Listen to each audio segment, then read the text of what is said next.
আসসালামু আলাইকুম। আজকে আমরা রংপুর বিভাগের সাথে পরিচিতি লাভ করব।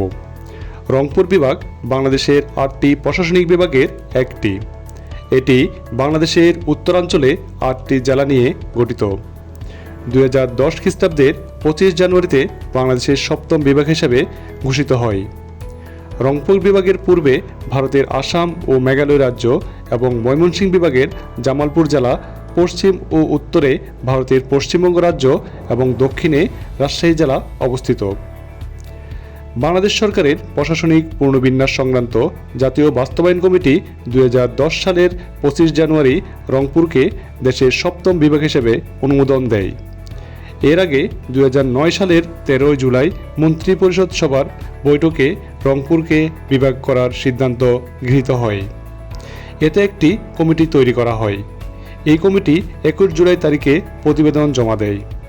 মাননীয় প্রধানমন্ত্রী শেখ হাসিনা 2022 সালের 16 জানুয়ারি এক ভিডিও কনফারেন্সের মাধ্যমে উদ্বোধন করেন।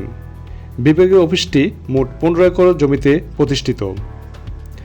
8টি জেলা নিয়ে এই বিভাগ গঠিত। এগুলো হলো রংপুর, দিনাজপুর, পঞ্চগড়, ঠাকুরগাঁও, গাইবান্ধা, কুড়িগ্রাম, নীলফামারী, লালমনিরহাট।